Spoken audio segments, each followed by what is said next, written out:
So for anyone who may be new to growing families, I kind of want to walk through a lesson plan. I'll attach one of each to the email as well, because they're split up into K through 4th and then K through 3rd and 4th through 6th. So you can just open whatever one pertains to you in your classroom. I'm just going to walk through what it looks like and how I might read it, and feel free to comment down below maybe some things that you do in each section or things that you add or things that you take out. It'll be helpful for other people who are watching. So this first page is going to have the goal. I would start here for sure. Read what the goal of the lesson is, the main goal. And this stuff is all background for you. So I would read it. It's got a lot of good quotes from the Catechism, some Bible quotes. So it's good information for you to know going in. When you start preparing, they have a nice little prayer for you to read right here. I would start with that. It's a good way to kind of center yourself, because this is going to be God speaking through you as you talk to your kids. So go ahead and start. You can start with the prayer before you read through the lesson plan. And then after you do the prayer and after you read the background at the front and the goal, I would actually start at the back, because this kind of goes along with the goal. This is the review questions. So it says, by the end of the class, your students should be able to answer these questions. So I would read those questions, and I would make sure that your mind is oriented towards those questions when you're reading through. And since these lessons encompass such a big age range, if you teach like kindergarten, maybe it's not so important that the students know that there's 46 books in the Old Testament. So maybe you say, okay, well, that question's not as important, so I'm not going to spend so much time doing the activity that is around that or whatever.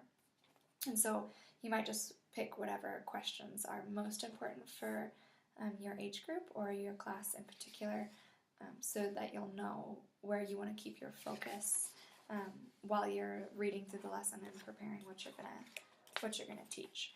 So, prayer, background, questions they should know at the end, and then you can go back to the beginning. And I would just read through it all. This has the structure embedded, like I told you. It's got a welcome, it's got a prayer. You could start with a liturgical calendar overview, and then it goes into the lesson. So I would read through all of the lesson and all of the activities and decide what would work well for you and for your students. So like, for example, this is about the Bible. This is the first one that we're going to be doing the first month. And this suggests that you have the kids look in the table of contents and kind of count the books in the Bible. This might be a great activity for like 3rd grade or 2nd grade. But for kindergartners, I don't know if they'd be able to count all the way up to, I think there's like 73 books. So they might not be able to count that high. So maybe you invite them to do another activity that kind of orients them to the Bible. Like we have picture Bibles in our supply room, so maybe you have them flip through and look at the pictures and see if there's any pictures that they recognize or any stories that they recognize.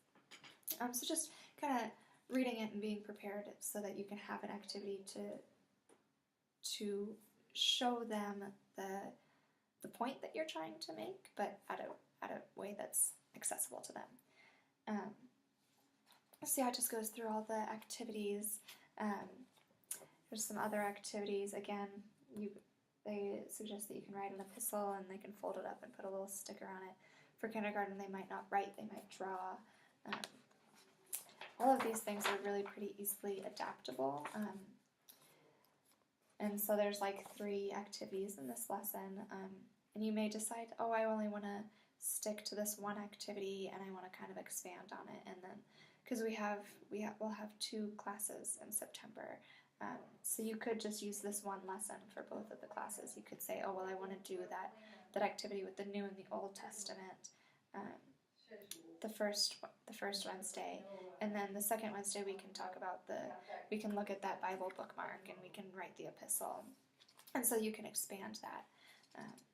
So yeah, just read through all the lesson, decide what you want to do, decide how you want it to be ordered, and And then I would also, they have these memory verses. If you think your class is ready to do memory verses, that is totally fine. I think we should.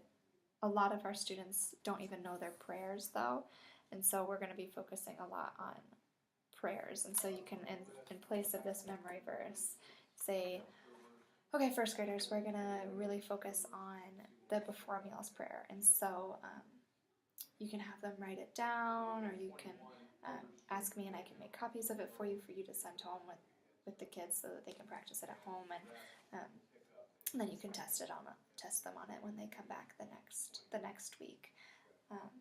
So yeah, it's pretty simple. If I just read it all through, and then you can kind of organize it. I made all sorts of notes on the margins of mine. This wasn't one that I used last year, and I'll crossed out things, and it's like, oh, this is a really fun activity that we can do here instead of this. So you can follow this verbatim, which is totally fine, or you can add your own flair. It's really up to you. And if you have any concerns with how to read it, or if you want ideas for other activities, if you don't think that your class can handle one, I'm more than happy to talk with you either over the phone or via email. So happy teaching.